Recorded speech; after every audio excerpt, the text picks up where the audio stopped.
A new clash of civilizations is now unfolding before our very eyes.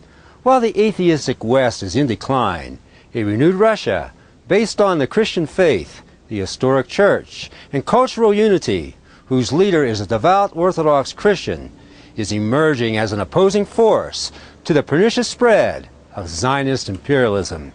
It was at the World Economic Forum held in Davos, Switzerland in 2009 that Russian Prime Minister Vladimir Putin signaled to the Judaic-empowered West that its era of a unipolar world was coming to an end. Not only the architecture of global finances will be changed, we are talking about the fact that a system based on interaction of a number of major centers should replace a unipolar world. The demonization of Russia's leader, which I call the Jewish war on Vladimir Putin, then shifted into high gear. The smearing had already begun in 2007, when Gerald Levin's and Norman Pearlstein's Time magazine portrayed Putin as a tyrannical monster, as Time's Man of the Year. It all came to a head during the Duma parliamentary elections held in Russia's provinces last month. Even before the so-called election monitoring groups issued their reports, U.S. Secretary of State Hillary Clinton at a human rights meeting in Lithuania accused Putin of rigging the vote.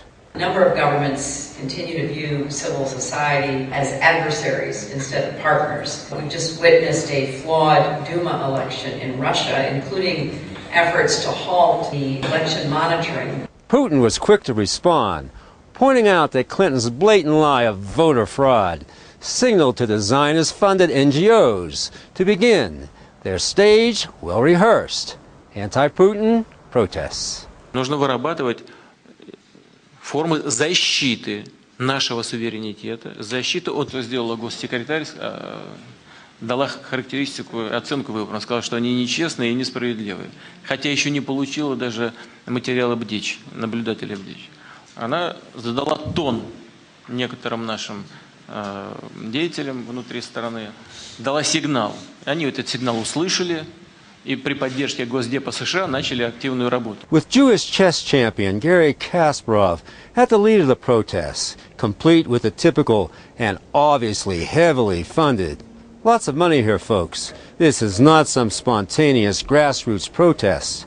Rehearsed theatrics, catchy slogans, and expensive Photoshop posters, some of them pointedly anti-Christian, the sure work of Jews, since the church is very popular under Putin.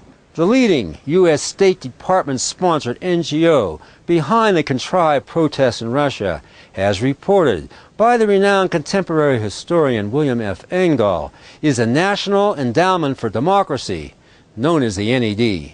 This organization has absolutely nothing to do with democracy, but rather with subverting governments that oppose the Zionist West quest for world hegemony through conferences, elections monitoring, and social networking.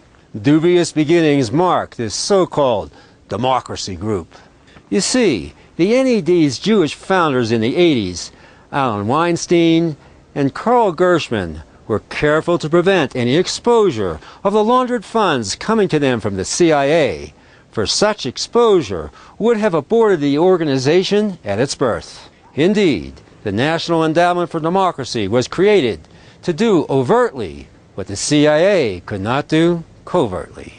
Gershman remains the president of the NED, where he is enabled by two powerful moneyed Jews who serve on the board of directors, Kenneth Duberstein, who also serves on the board of the Boeing Company, and Larry Liebenow, former chairman of the U.S. Chamber of Commerce, who now directs the NED's International Policy Center. The Jewish war on Vladimir Putin is now in full bloom. Yet, in spite of Jewry's efforts to destroy him, Vladimir Putin, a devout Orthodox Christian, has as his reinforcement troops all the powers of heaven. And of this battalion, fully equipped for lethal battle, international Jewry has no defense.